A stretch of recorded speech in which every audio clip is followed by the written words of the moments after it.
Olá pessoal, tudo bem com vocês? Espero que todos estejam bem. Bem-vindos a mais uma semana de exposição doutrinária. E essa semana nós temos o início do livro Brasil, Coração do Mundo, Pátria do Evangelho. Então, antes da gente começar a assistir essa série maravilhosa e que promete muitos ensinamentos para nós, vamos fazer uma oração para a abertura da exposição doutrinária e dar os pequenos recadinhos de sempre. Então vamos fechando os nossos olhos, respirando, sentando confortavelmente e elevando nesse momento nosso pensamento ao Pai. Te agradecemos, Senhor, por esta oportunidade, que possamos absorver todo o conhecimento necessário para as nossas vidas durante essa exposição e que a espiritualidade possa trabalhar as nossas energias enquanto estivermos focados e dedicados a esse aprendizado. Somos imensamente gratos por essa oportunidade, Pai, pelos nossos mentores e pelos mentores do Elos de Luz. E nesse momento, então, pedimos autorização para darmos por aberta a exposição doutrinária de hoje, que assim seja. Então, minha gente, o recadinho que a gente sempre dá é aquele de sempre, né? Vamos curtir, compartilhar, né? Passar aí para as pessoas que a gente conhece essa semeadura do bem, esses ensinamentos que fazem tão bem para a nossa vida. Então, por que não compartilharmos com as pessoas que a gente convive, né? Então, curtam, compartilhem os vídeos, comentem também nos nossos vídeos, que é bem importante para nos dar o feedback. E se vocês também quiserem, podem curtir a nossa página no Facebook, né? Se inscrever no canal do YouTube, que assim vocês recebem todas as informações dos nossos trabalhos virtuais que estão acontecendo, tá bom, gente? Então, bora preparar a pipoca, porque a série Elos vai começar e vai ser agora. Então, começa a nossa série. Brasil, Coração do Mundo, Pátria do Evangelho. Capítulo 1. O Coração do Mundo. Conforme vimos no livro A Caminho da Luz, muitos acontecimentos ocorreram no mundo, principalmente na Europa, deturpando e obscurecendo a Terra.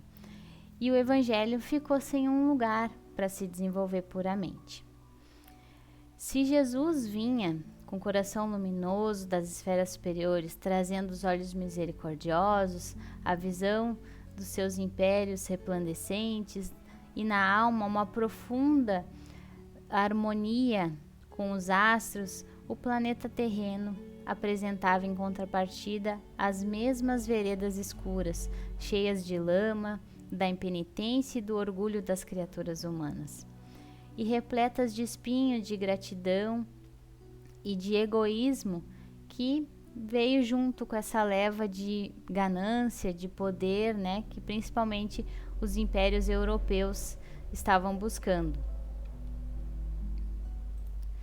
Jesus, vendo então esse cenário instalado na terra, chama Eliú, um dos seus mensageiros encarregado dos problemas sociológicos da terra, e diz: meu coração se enche de profunda amargura vendo a incompreensão dos homens, no que se refere às lições do meu Evangelho.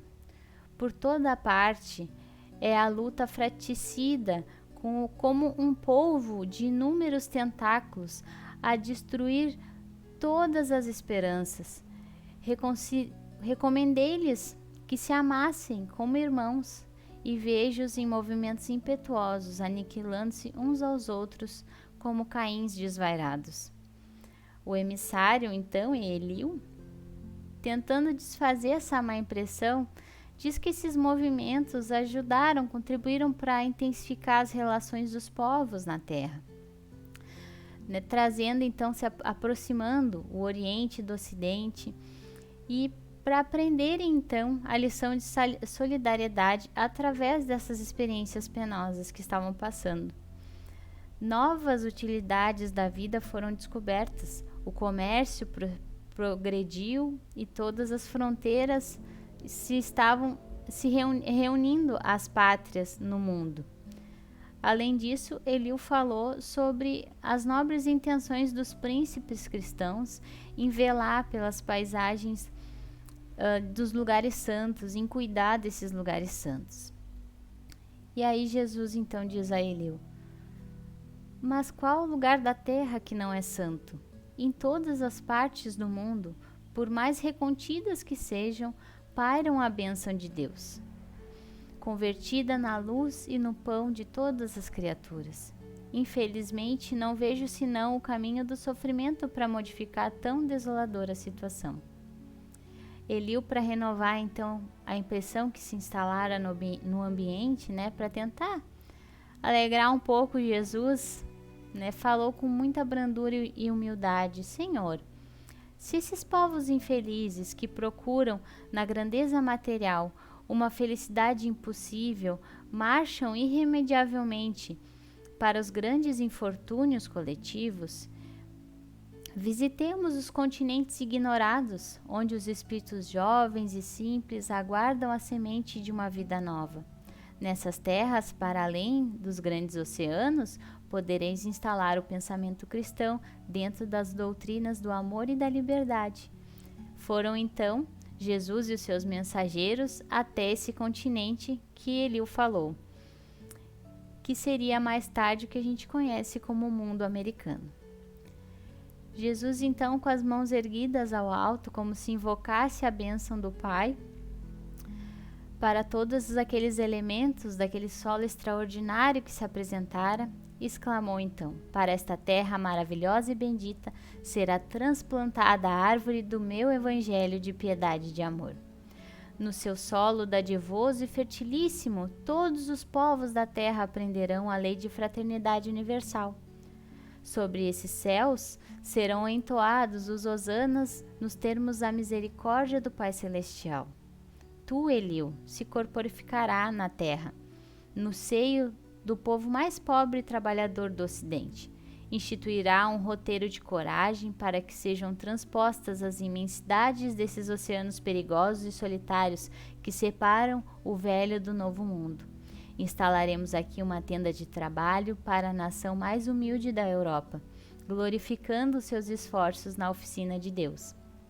Aproveitaremos o elemento simples de bondade e o coração fraternal dos habitantes dessas terras novas, e mais tarde ordenarei a reencarnação de muitos espíritos já purificados no sentimento da humildade e da mansidão entre as raças oprimidas e sofredoras das regiões africanas, para formarmos o pedestal de solidariedade do povo fraterno que aqui florescerá no futuro, a fim de exaltar o meu evangelho nos séculos gloriosos do porvir. Aqui, Eliú, sobre a luz misericordiosa das estrelas da cruz, ficará localizado o coração do mundo.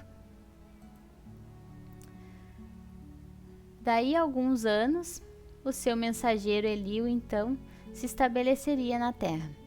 Ele nasceu no ano de 1394, como filho de Dom João I e de Dona Filipina de Lencastre, e foi o heróico infante de Sagres, que operou a renovação de energias portuguesas, expandindo as suas possibilidades realizadoras para além dos limites dos mares. Então tá aí o nosso amigo Eliú encarnado. O elemento indígena foi chamado a colaborar nessa edificação da Pátria Nova. Almas bem-aventuradas pelas suas renúncias se corporificaram nas costas da África, flagelada e oprimida, e juntas a outros espíritos em prova, formaram a falange abnegada que veio escrever na terra de Santa Cruz, no Brasil, com os seus sacrifícios e com seus sofrimentos, um dos mais belos poemas da raça negra em favor da humanidade. Foi por isso que o Brasil, onde confraternizam hoje todos os povos da terra e onde será modelada a obra imortal do Evangelho do Cristo, muito antes de ser descoberto, já trazia em seus contornos a forma geográfica do coração do mundo. Se a gente for analisar geograficamente o nosso país ele realmente se parece um coração.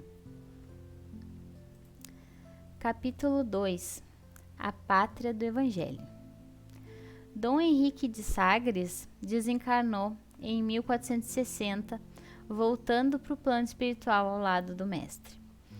Ele foi uma personalidade tão importante que ele recebeu dos Estados Unidos uma placa comemorativa em homenagem ao grande navegador que era. Ele desenvolveu no mundo inteiro um sentimento novo de amor ao desconhecido através da Escola de Sagres.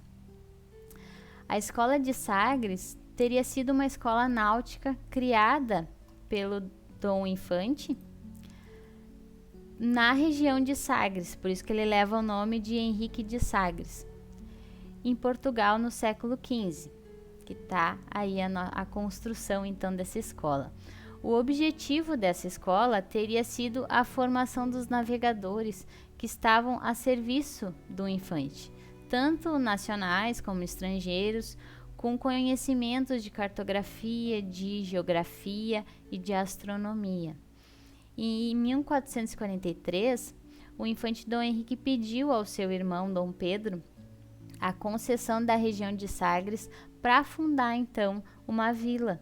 E nessa carta de testemunho, o Dom Infante então indica que a vila seria um local de assistência a todos os navegadores que por ali passassem, através da entrega de mantimentos ou como um porto de abrigo.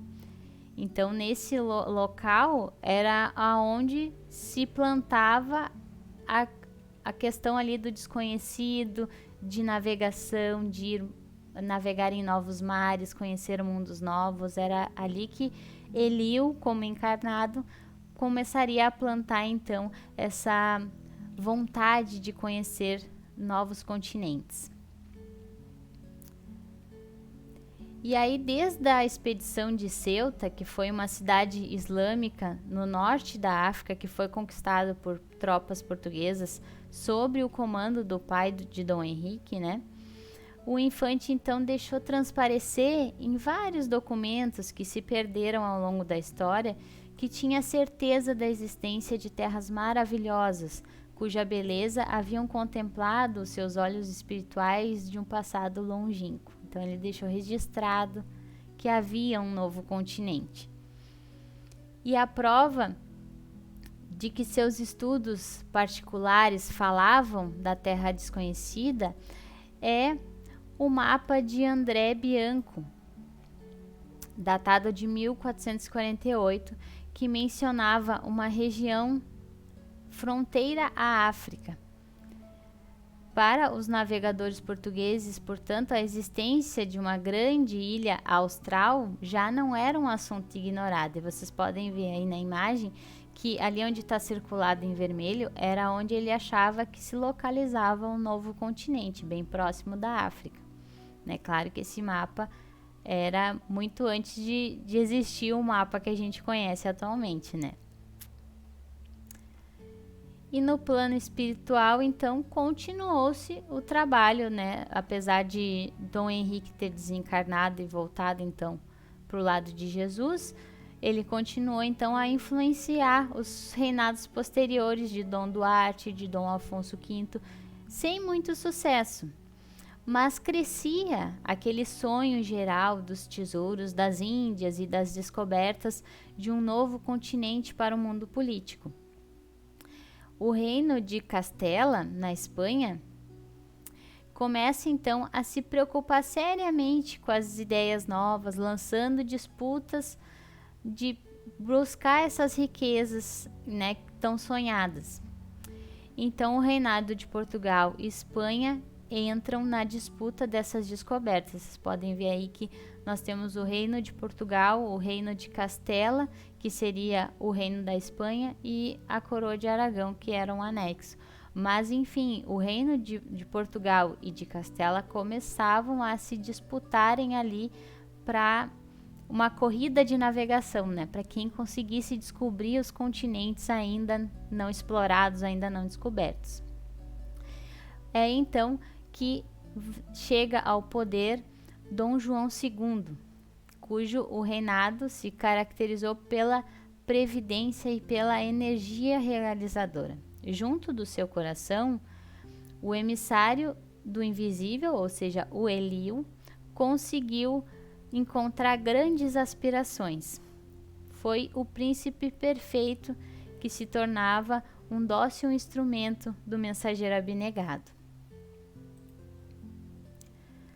As expedições começaram então diversamente a se organizarem. O castelo de São Jorge, que é esse que a gente está vendo, foi construído na costa de Portugal, que hoje é a atual Lisboa, para justamente fortificar essa área costeira. Foi fundado por Diogo Azambuja, esse castelo. Diogo Cão, que foi um navegador português, descobre toda a costa da Angola. E por parte, então, sobre o olhar protetor de Dom João II, aventuram-se então os expedicionários a explorar os continentes da África e os arredores ali da Europa.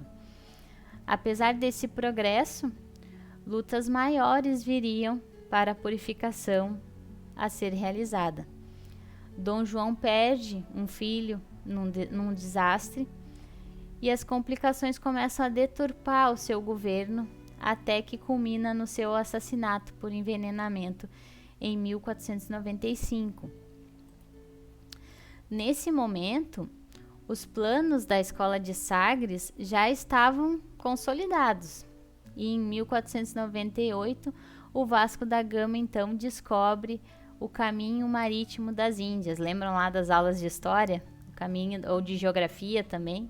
Então, nesse momento, o Vasco da Gama descobre o caminho das Índias e um pouco mais tarde, Gaspar da Corte Real descobre o Canadá. Então, eles já estavam chegando no continente americano.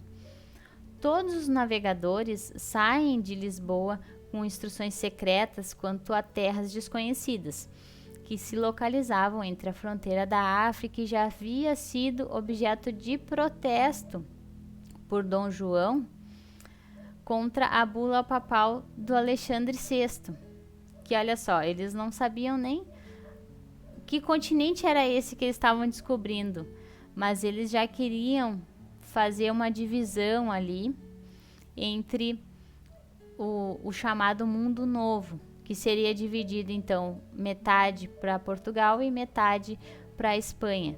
O que tivesse a oeste do meridiano seria espanhol e o que tivesse a leste seria português.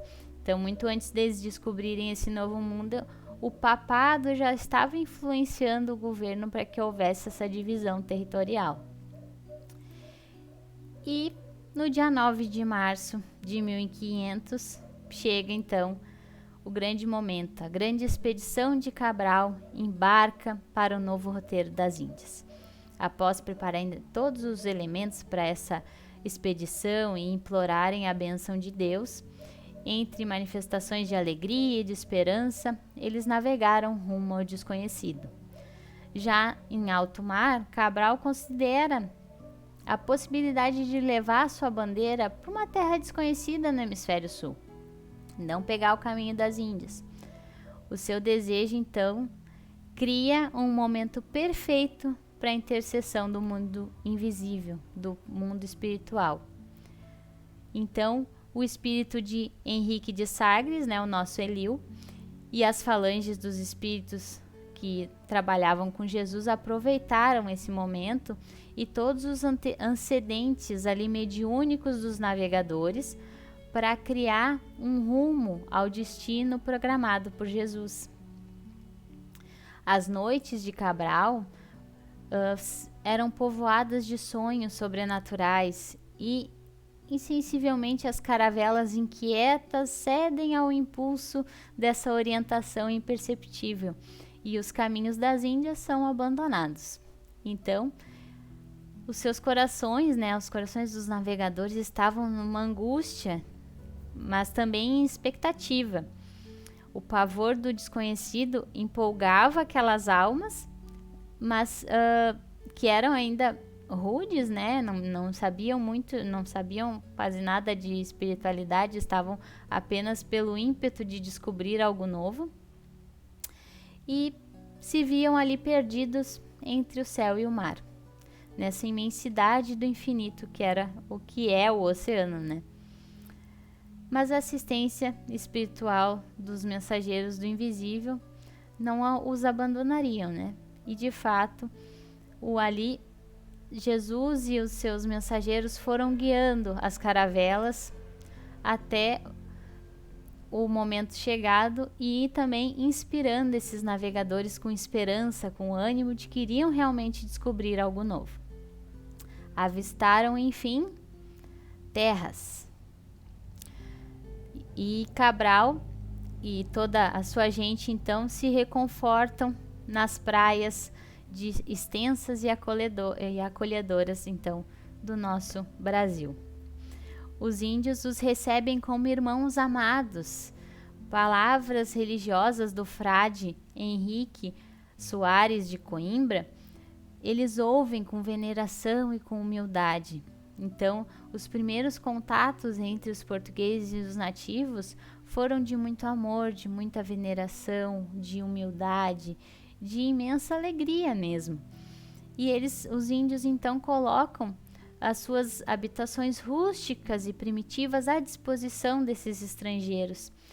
E reza a crônica de Caminha que um dos navegadores, que era Diogo Dias, dançou com os índios nas areias de Porto Seguro, celebrando na praia o primeiro banquete de fraternidade da terra de Vera Cruz. Olha que bonito, né? E chegam então, finalmente, onde transplantar a Jesus a árvore do seu amor e da sua piedade. E no céu celebrou-se os acontecimentos com grande júbilo. Assembleias espirituais, sobre as vistas amorosas do Senhor, abençoavam aquelas praias extensas e claras, as florestas cerradas e brávias. Havia um contentamento intraduzível em todos os corações, como que um pombo simbólico trouxesse as novidades de um mundo mais firme após o novo dilúvio. Henrique de Sagres, o antigo mensageiro então do Divino Mestre, alegrou-se com as bênçãos recebidas do céu, mas confiou ao mestre alguns receios que ele tinha no coração, dizendo: Mestre, graças ao vosso coração misericordioso, a terra do Evangelho florescerá agora para o mundo inteiro. Dai-nos a vossa bênção para que possamos velar pela sua tranquilidade no seio da pirataria de todos os séculos. Temo, Senhor, que as nações ambiciosas matem as nossas esperanças, invalidando as possibilidades e destruindo os seus tesouros. Jesus, porém, confiante, com toda a proteção do seu Pai, não hesitou em dizer com certeza e com alegria que trazia em si: Eliu, afasta essas preocupações e receios inúteis. A região do Cruzeiro, onde se realizara a epopeia do meu Evangelho, estará, antes de tudo, ligada eternamente ao meu coração. As injunções políticas terão nelas atividades secundárias, porque acima de todas as coisas, em seu solo santificado e exuberante, estará o sinal da fraternidade universal, unindo todos os espíritos.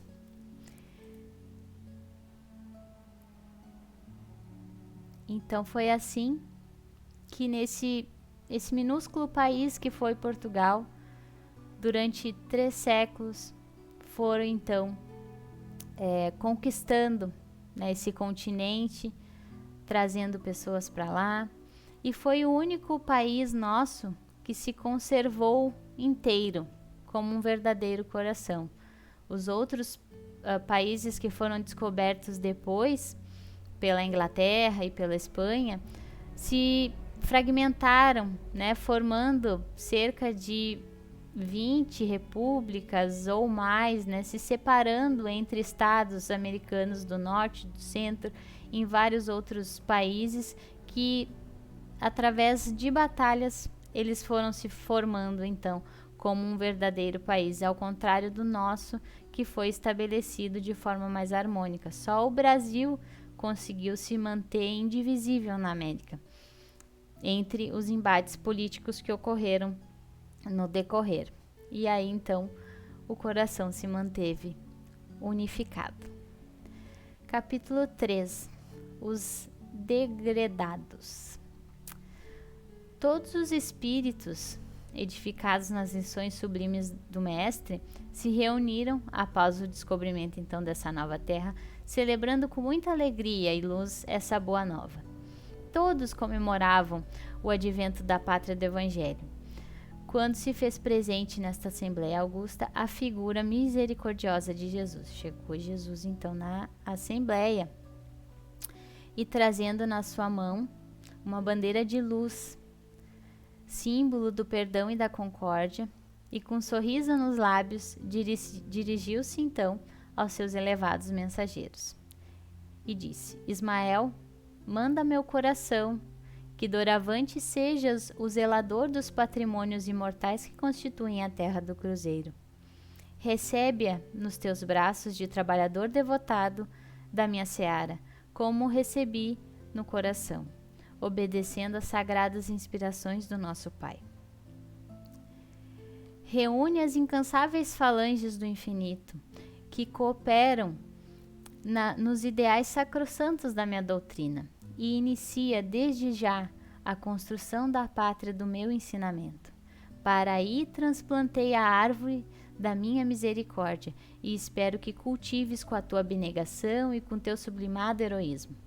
Ela será a doce paisagem dilatada de Tiberíades, que era a terra lá no momento que Jesus estava encarnado. Foi lá que ele começou então a divulgar o seu evangelho. Então ele compara Brasil com a terra lá de Israel, que os homens aniquilaram com a sua ferocidade de carnificina. Guarda neste símbolo de paz e inscreve na sua imaculada pureza o lema da tua coragem e do teu propósito de bem servir a causa de Deus, e sobretudo lembra-te sempre de que estarei contigo no cumprimento dos teus deveres, com os quais abrirás para a humanidade dos séculos futuros um caminho novo, mediante a sagrada revivência do cristianismo. E Ismael então recebe essa missão banhado de lágrimas de reconhecimento, e ao pegar essa bandeira de luz trazida por Jesus, nela aparece então a insígnia com tinta celestial escrita, esse lema que fica imortal então nessa bandeira, que é Deus, Cristo e Caridade.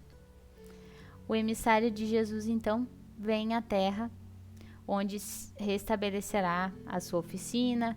Os exércitos de seres redimidos e luminosos seguem a esplêndida trajetória, e toda a natureza se ilumina enquanto isso a frota do Cabral foge pelas águas verdes e fartas da Baía de Porto Seguro.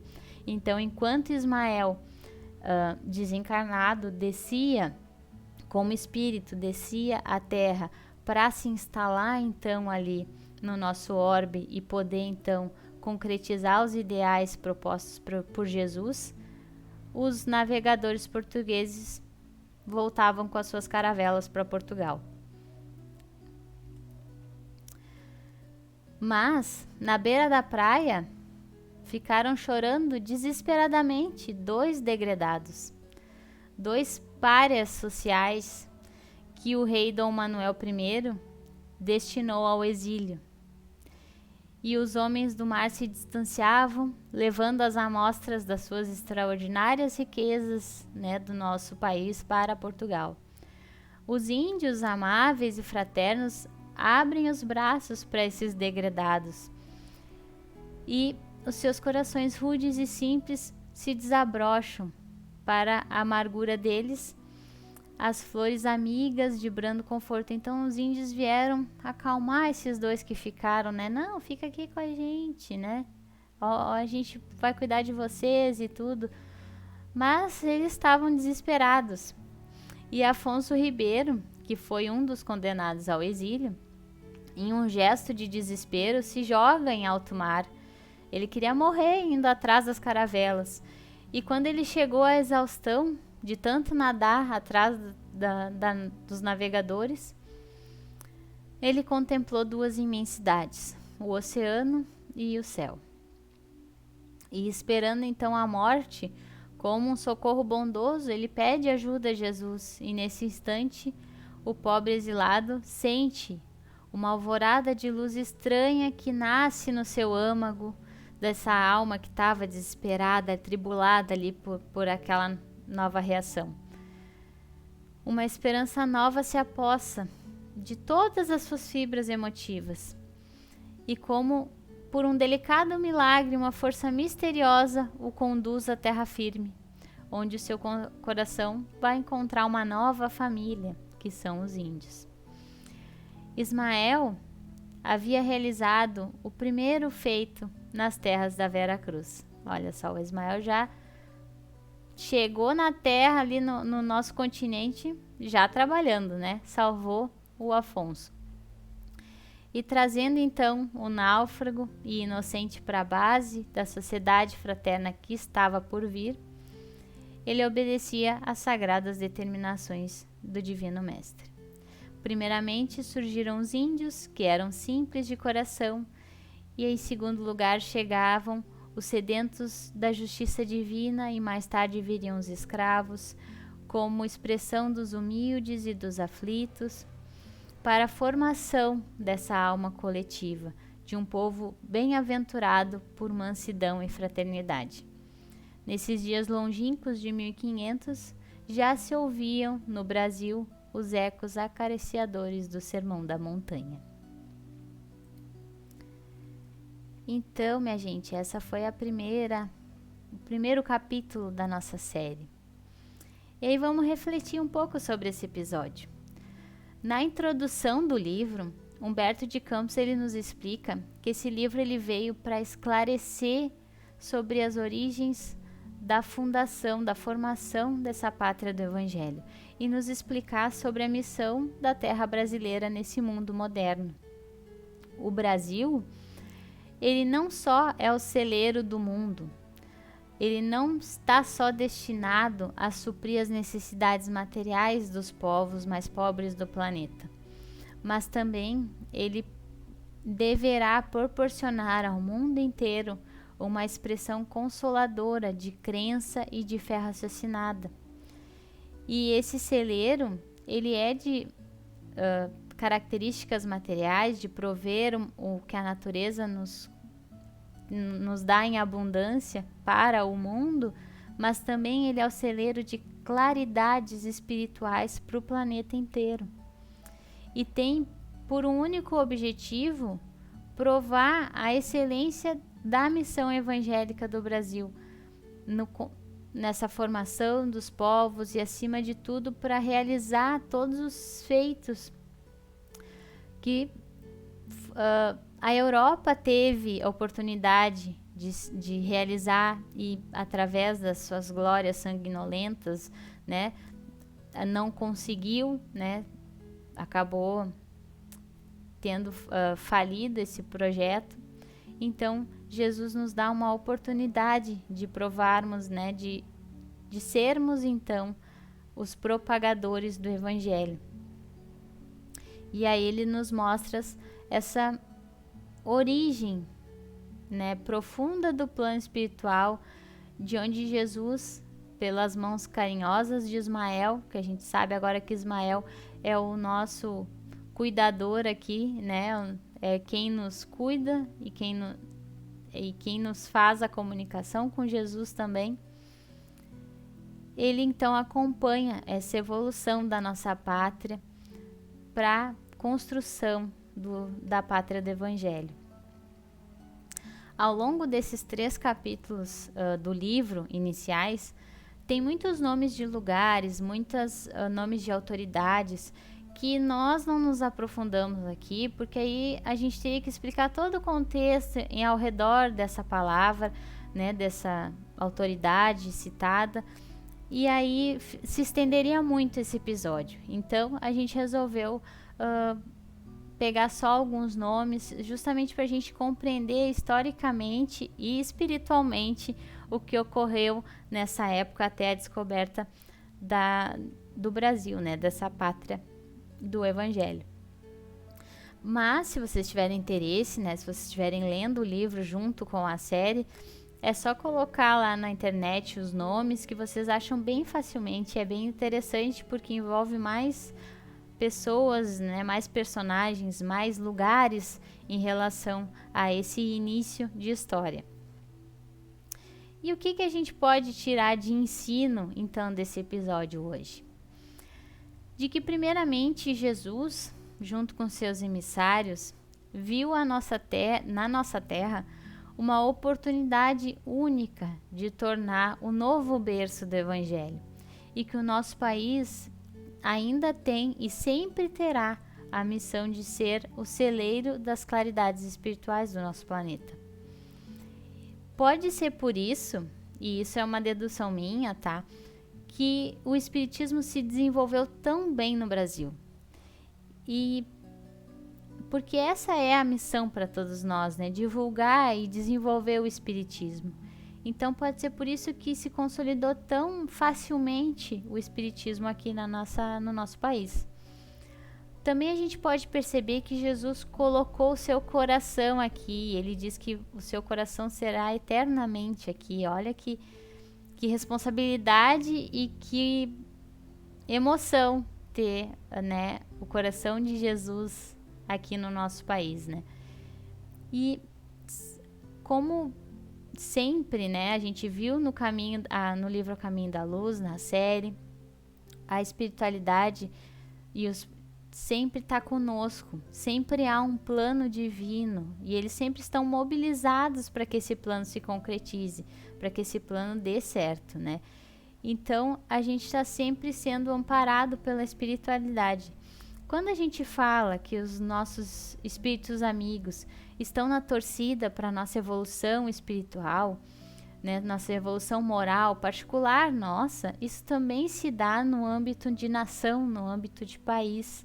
E isso fica bem claro nesses primeiros episódios, nesses primeiros capítulos do livro, porque a gente realmente vê a felicidade que eles ficam quando os navegadores portugueses finalmente descobrem o novo continente, quando eles cedem à intercessão divina para mudarem a rota das suas caravelas e chegarem então no Brasil, no continente então que eles desejam, né, que eles esperam que ali se desenvolva então a pátria do Evangelho. E cada território do mundo tem a sua importância, né? A gente não vai começar a se achar só porque o Brasil é o coração do mundo e a pátria do Evangelho. Cada mundo tem a sua importância para o progresso da humanidade como um todo. E o Brasil tem nessa importância o de ser o coração do mundo e a pátria do Evangelho. Então, minha gente, era isso que eu tinha para hoje. Esse foi o primeiro capítulo da nossa série. Espero que vocês tenham gostado. E não percam os próximos 2 capítulos que vão vir em seguida aí na sexta e no sábado, tá bom, gente? Então vamos encerrando o nosso episódio e a nossa exposição doutrinária, fechando os nossos olhos. E agradecemos, Senhor, imensamente por esses momentos de esclarecimento, de conhecimento que nós tivemos, que nós possamos ter compreendido a importância da terra onde vivemos e da importância do nosso papel aqui nessa terra.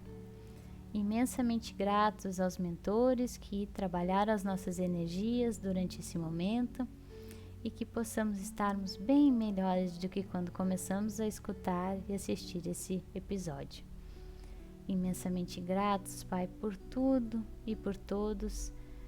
Pedimos autorização e damos por encerrado a exposição doutrinária de hoje. Que assim seja. Então, minha gente, conto com vocês para assistirem os próximos 2 episódios, hein? Não percam. Um beijo e até lá!